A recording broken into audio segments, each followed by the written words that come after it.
básica 1. Para hoy he planteado dos objetivos en esta clase virtual. La primera, recordarles un poco los conceptos físicos que existen.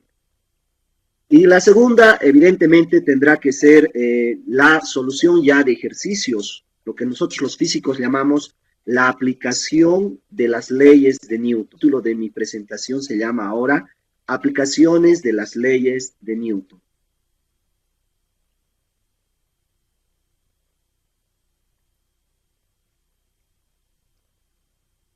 Antes de empezar a resolver ejercicios, problemas físicos dinámicos, vamos a recordar algunos conceptos generales que ya hemos visto en la clase anterior.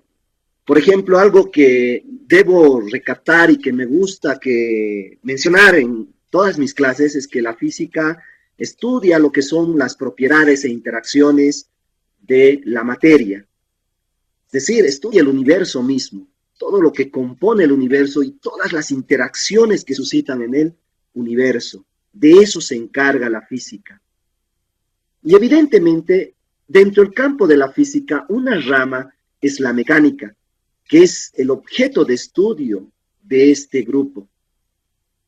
Y en esta rama de la mecánica, en la física, se encarga de estudiar el movimiento, pero en su forma más sencilla posible, en la forma más simple que existe. Recordemos que para poder divertirnos de algún juego o poder divertirnos de algo, debemos conocer las reglas, ¿no? Las reglas de ese juego, ¿no? Entonces, la física es lo mismo. Es decir, las reglas del universo están plasmados en las leyes físicas. Y es por eso que nos gusta bastante a muchos que estudiamos ingeniería y a muchos que somos físicos, nos encanta lo que es el mundo de la física. Y parte de la mecánica es la dinámica. Y en la dinámica básicamente respondemos el por qué se mueven las cosas. Recordemos que en la cinemática hemos visto cómo se mueven las cosas. Ahora en la dinámica estudiamos el por qué. ¿Cuáles son las causas que hace que algo sufra movimiento o cambie de un estado de movimiento? Es por eso que en la dinámica consideramos las fuerzas, consideramos las interacciones. Recordemos que la interacción es básicamente, pues, está relacionado con lo que es la fuerza. ¿Por qué? Porque la fuerza mide la intensidad de interacción. Aquí tengo un cuadro muy, muy interesante. Dice dinámica, estudio de las interacciones. Y evidentemente vamos a hablar del movimiento traslacional y del movimiento rotacional, ¿no? Entonces, aquí hay un pequeño resumen de la segunda ley de Newton donde nos dice que la fuerza es proporcional al cambio del momentum respecto al tiempo. Y evidentemente, si la masa es constante mientras sufre movimiento, vamos a conocer la conocida ecuación fuerza igual a masa por aceleración.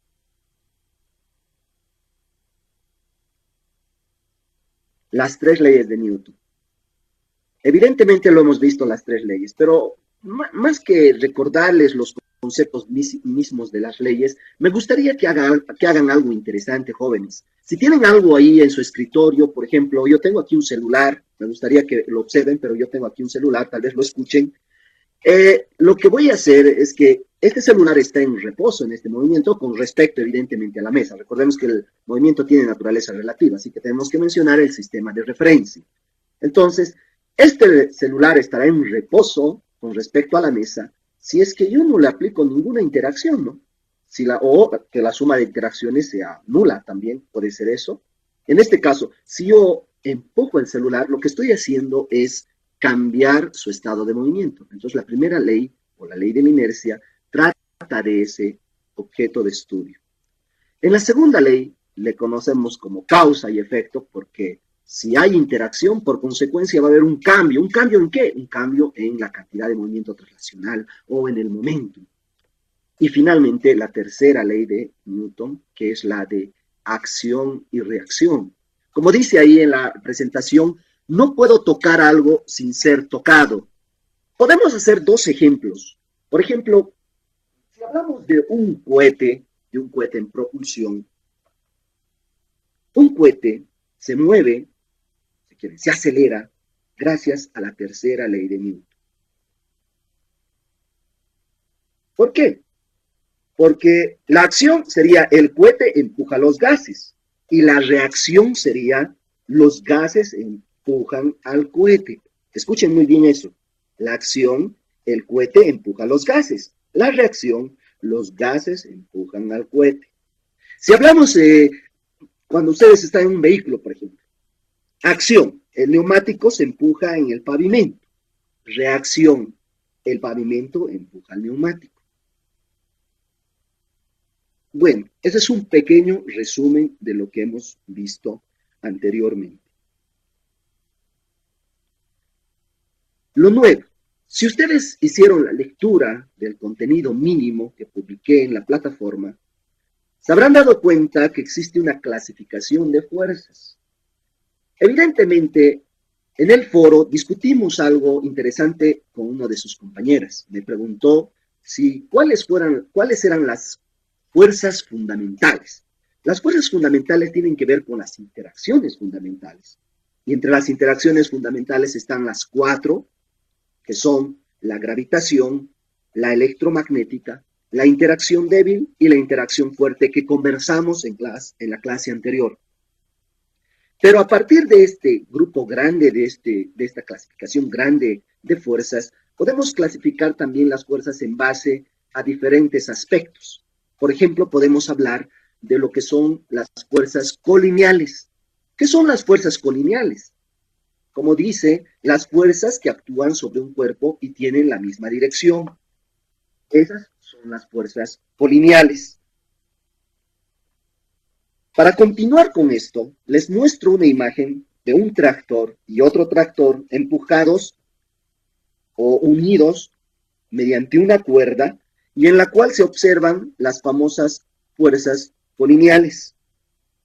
Es decir, son aquellas cuyas rectas de acción son las mismas. Estas pueden ser de igual sentido o sentido contrario también. Las fuerzas coplanares.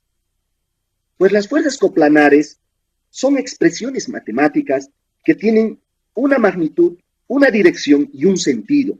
Se pueden sumar, por ejemplo, por la ley del paralelogramo. Las fuerzas coplanares se encuentran en un mismo plano y en dos ejes, es decir, en el plano bidimensional. Esa es la característica de una coplanar. Si hablamos de las coespaciales, ya vamos a 3 dimensiones y es por eso que les muestro justamente un diagrama, un cuadro en la cual podemos ver los ejes X, Y y Z. Por eso, obviamente, estas fuerzas se encuentran en más de un plano, es decir, en 3 ejes. Las fuerzas concurrentes, sus líneas de acción tienen un punto en común con la aplicación de la ley del paralelogramo. Se pueden calcular su suma vectorial. Es por eso que, si ustedes observan el cuadro, las concurrentes nacen en un punto, F1, F2, F3, Fe y Fr. Hablamos también de las fuerzas internas y externas.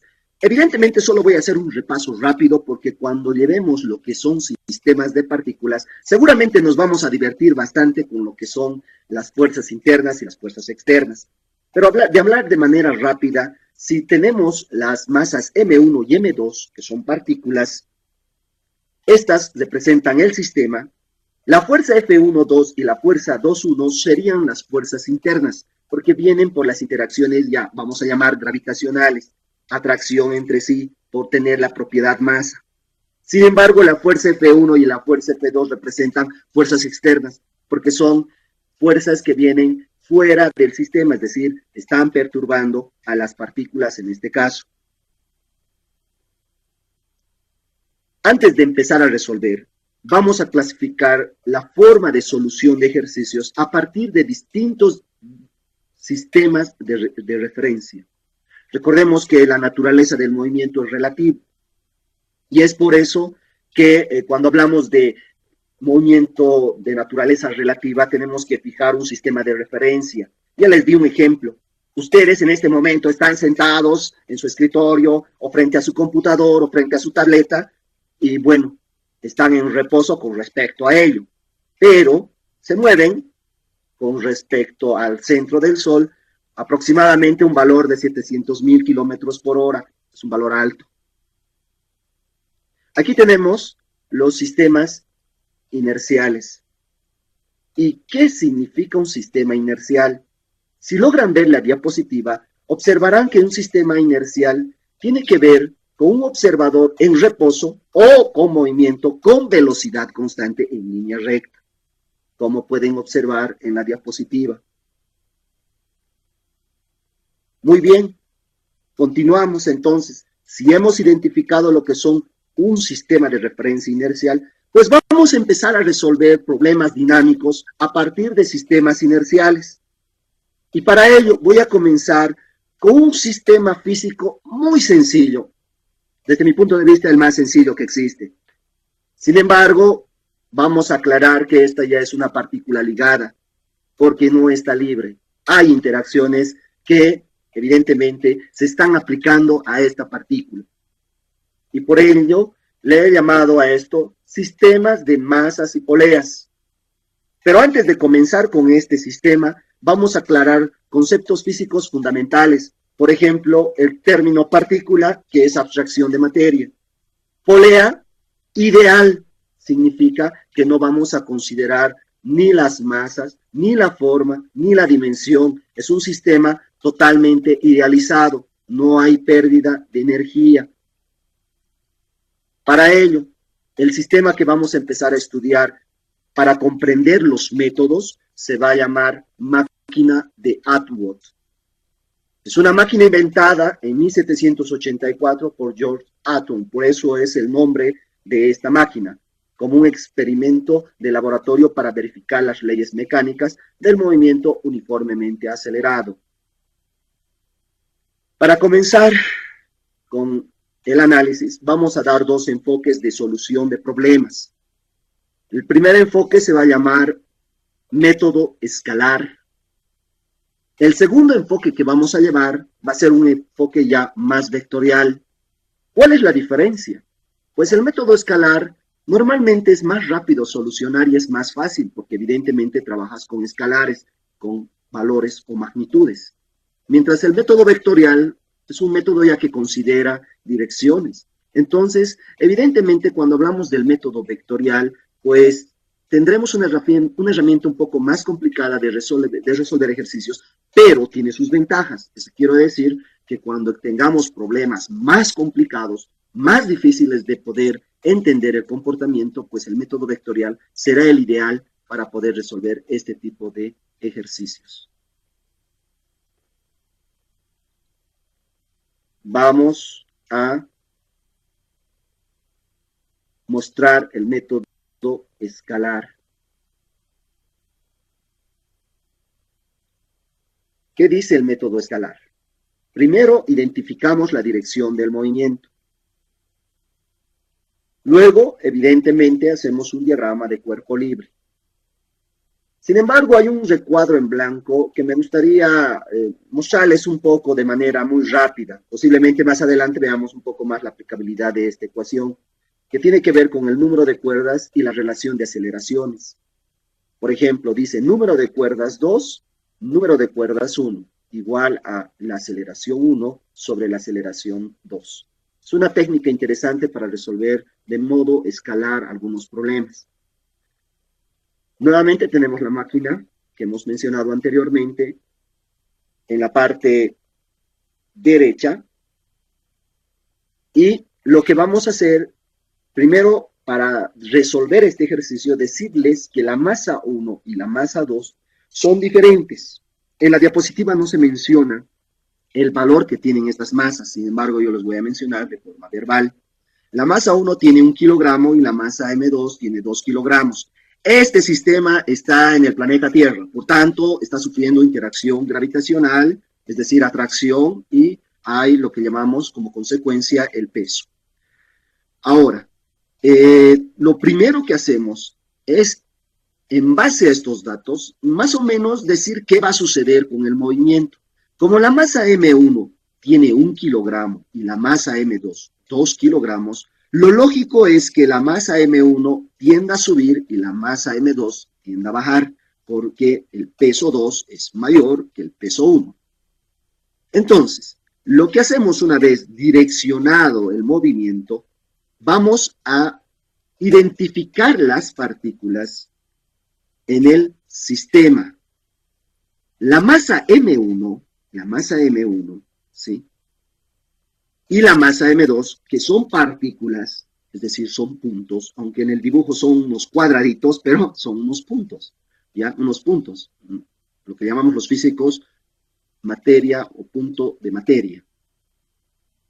En tal caso, la masa M1, podemos ver su flechita dirigida hacia abajo, que es el peso M1, peso 1, que sería masa 1 por gravedad.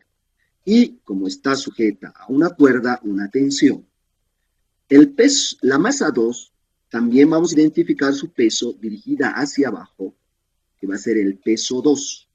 Y la tensión dirigida hacia arriba, nuevamente la tensión. Aclarar que la tensión es la misma. ¿Por qué es la misma? Porque la polea es ideal. Eso quiere decir que las tensiones en cada lado de la cuerda será el mismo.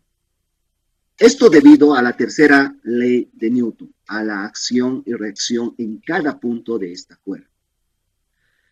Si observamos el cuadro de la izquierda, podemos ver, una vez descrita el diagrama de cuerpo libre, aplicamos la segunda ley de Newton. Sumatoria de fuerzas igual a masa por aceleración. Aclarar que estamos trabajando con magnitudes. Segundo, que estamos trabajando cuando la masa no cambia mientras sufre movimiento. Estamos considerando eso. Entonces, tenemos la tensión menos M1G igual a M1 por A. ¿De dónde salen estos signos? Pues si vemos la dirección del movimiento, veremos que en la partícula 1 sube hacia arriba, por tanto, la dirección de la tensión tiene la misma dirección del movimiento, por tanto, es positivo. Mientras, ¿qué pasa con el peso? El peso, pues, está opuesto al movimiento, por eso es negativo. Igual a M1, que es la masa de la partícula 1 que estamos estudiando, por la aceleración. Lo mismo hacemos para el cuerpo 2. En este caso, el cuerpo 2, su peso tiene signo positivo. ¿Por qué? Porque evidentemente está bajando. Esto es un método, nada más esto. Es una receta, no es una ley, cabe aclarar. Entonces, menos la tensión, porque la tensión para la partícula 2 está contrario a su movimiento. Y esto será igual a masa 2 por aceleración. ¿Por qué pongo aceleración? No pongo aceleración 1 y aceleración 2, porque la aceleración es la misma. Si nosotros vemos el cuadro anterior, el número de cuerdas 2 es 1 y el número de cuerdas 1 es 1. La aceleración 2 es igual a la aceleración 1. Bueno, vamos a hacer despejar la tensión, en este caso con T minúscula puesto la tensión. Normalmente se pone con T mayúscula, pero ahora está con T minúscula.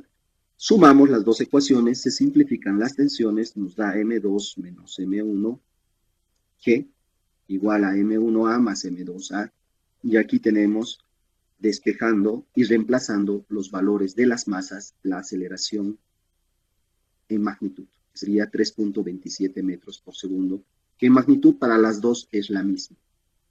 Sin embargo, si hablamos de aceleración, una sube y la otra baja. Recordemos que el concepto de aceleración es una cantidad vectorial. Por tanto, tendríamos que mencionar dirección aparte del tamaño o la magnitud.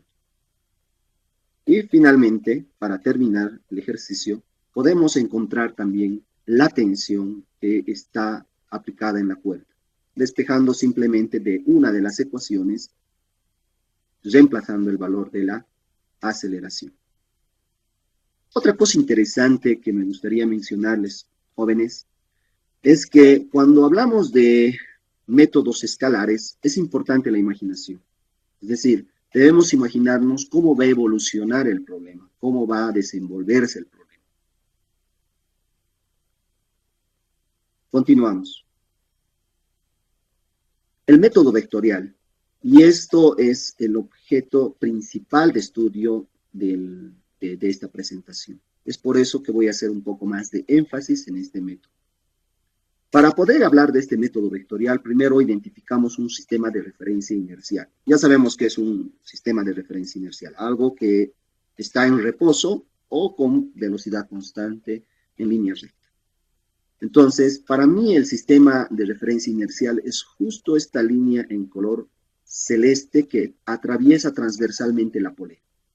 Ese es mi sistema de referencia inercial para este ejercicio o este ejemplo. Identificamos componentes y fuerzas. Es decir, lo que vamos a hacer es identificar las partículas y las poleas que sufren movimiento o que están en reposo, así como las cuerdas. En otras palabras, identificamos las componentes que engloba todo este sistema físico. Para ello, si identificamos esto, vamos a ver las partículas, que tenemos dos en este caso. Tenemos dos poleas, una fija, y justamente la fija está el sistema de referencia inercial, y la otra móvil, que es la polea que se encuentra evidentemente en la parte más baja. Al identificar estas partículas, vamos a poner, con respecto a nuestro sistema de referencia, vamos a poner lo que llamamos posiciones, ¿ya? Aclarar que en estos problemas vectoriales, lo que voy a hacer es que las posiciones que vayan para abajo sean positivas. Eso normalmente se puede hacer, aunque no es muy común. Y aquellas que están por encima del sistema de referencia tendrán signo negativo.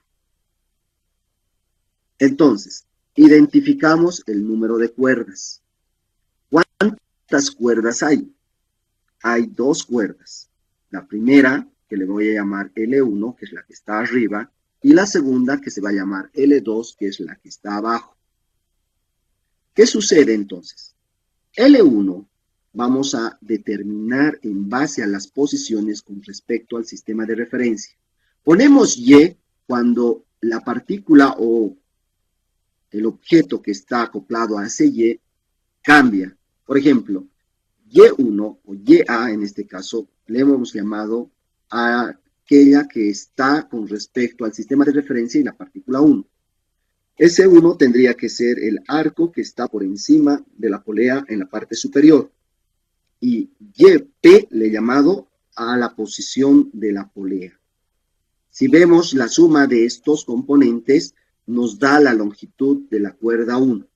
Lo mismo hago con la longitud de la cuerda 2.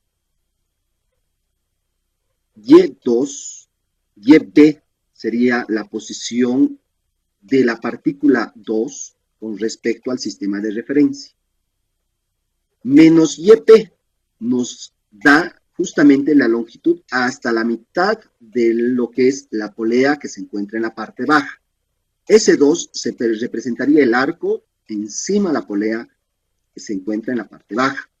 Y finalmente, para terminar esta cuerda, pues decimos H, que no va a cambiar porque es el suelo con respecto al sistema de referencia fijo, menos YP, que sería la posición de la partícula. Eso nos da la longitud 2. Si nosotros derivamos estas dos expresiones respecto al tiempo, las longitudes de las cuerdas no cambian. Por tanto, estas derivadas son 0.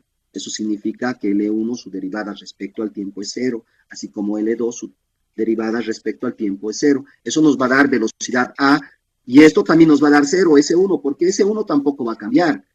Y velocidad P. Si volvemos a derivar, vamos a tener lo que se encuentra en la parte de al lado, la relación de aceleraciones. Es decir, este método nos permite encontrar la relación de las aceleraciones. Si nosotros hacemos un pequeño despeje, nos dará que la aceleración P es igual a menos la aceleración A de la ecuación, y reemplazando a la ecuación de abajo, pues tendremos que la aceleración B es igual a menos 2 veces la aceleración A. De la misma manera, utilizamos la relación de tensiones. La tensión 1 es sobre la cuerda 1, la tensión 2 es sobre la cuerda 2. Entonces podemos ver que la tensión 1 es 2 veces la tensión 2. Finalmente, vamos a hacer un análisis de la dinámica. Recordemos que para abajo todas las cosas son positivas y las que están para arriba son negativas. Es por eso que dice MAG, pues el peso de la partícula 1 o la partícula A hacia abajo es positivo, menos la tensión U porque evidentemente está acoplada a la tensión de arriba, igual a masa A por la aceleración A. Lo mismo hacemos para el otro objeto, MBG hacia abajo, menos la tensión 2 hacia arriba, nuevamente hacia abajo es positivo y hacia arriba es negativo. Esto es el método vectorial, depende del sistema de referencia, igual a MB por aceleración B. Haciendo un simple despeje, pues obtenemos lo que llamamos la aceleración de A, función de la gravedad, y reemplazando a la ecuación de relación de aceleración, pues tenemos la respuesta. La aceleración B es 2/3 de G, el signo positivo. Por tanto, ¿qué está sucediendo con la partícula B? Pues la partícula B debe estar bajando.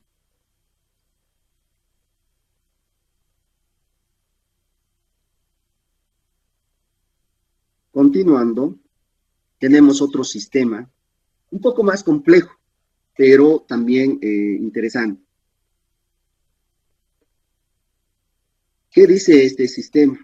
Bueno, identificamos nuevamente nuestro sistema de referencia inercial y en este caso otra vez está pasando transversalmente las poleas fijas que se encuentran en la parte superior. Nuevamente identificamos los componentes del problema dinámico. En este caso hay 3 poleas, una móvil y 2 fijas. Hay 2 partículas, la partícula 1 y la partícula 2. Hay una sola cuerda. Bueno, 2 cuerdas. La cuerda más larga y hay una cuerda pequeña que está acoplada de la partícula 1 a la polea. Nuevamente hacemos la relación de aceleraciones a partir de las longitudes de las cuerdas, identificando las posiciones. Si ustedes ven, L1, que es la cuerda más larga, va a ser YP más S1 más YP más S2 más YP más S3 más Y2. L2 sería Y1 menos YP. De esto obtenemos estas 2 ecuaciones, la 1 y la 2 que están en paréntesis, y bueno, obtenemos la relación de aceleraciones, que dice que la aceleración de la partícula 1 es igual a menos la aceleración de la partícula 2 dividido entre 3. Nuevamente tenemos 3 tensiones en la cuerda 1 con respecto a la partícula 1. Vemos el diagrama de cuerpo libre. En este caso lo hacemos directamente en el esquema del dibujo y aplicamos la segunda ley de Newton. Entonces dimos M1G menos 3T. ¿Por qué menos 3T? Tenemos 1, 2 y 3 tensiones en la parte superior de la partícula 1. Igual a M1 por A1. ¿Qué pasa con M2? M2G menos T igual a M2 por A2. Despejamos esto. ¿Sí? Eliminamos las tensiones, hacemos la suma de las ecuaciones y tenemos la relación de aceleración, función de la masa y la gravedad. Una receta interesante por experiencia, normalmente en el denominador siempre hay suma de masas. Y segunda cosa, receta, si el sistema es inercial, normalmente ningún sistema va a caer más alto que la gravedad o igual a la gravedad, porque si cae igual a la gravedad es como caída libre. En este caso siempre va a ser la aceleración para un sistema inercial menor al de la gravedad.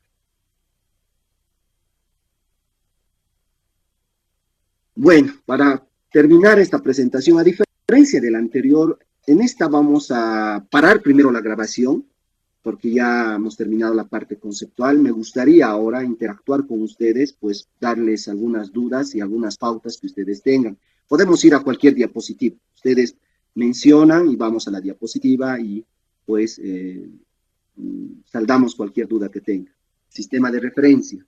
Así como dijimos en la presentación, el sistema de referencia en la mayoría de los casos están en las poleas fijas, si te diste cuenta. Para abajo del sistema de referencia le vamos a poner signos positivos. Por encima del sistema de referencia le vamos a poner signos negativos. Si vamos a esta presentación, por ejemplo, te voy a mostrar a esta. ¿Qué sucede? ¿Qué sucede con las... vamos a esta, un poco mejor esta. Este de aquí. Ya. ¿Qué pasa aquí? MA, que sería la partícula A, su peso está dirigida hacia abajo, es decir, su peso está de la partícula 1 estaría dirigida hacia abajo, por tanto, ¿qué signo tendría? Positivo, por eso es que está aquí la ecuación positiva. ¿Qué pasa entonces con la tensión en la cuerda que está dirigida hacia arriba? Pues tiene signo negativo, porque por encima, es decir, hacia arriba es negativo y hacia abajo es positivo. No sé si he logrado responderte, Esther.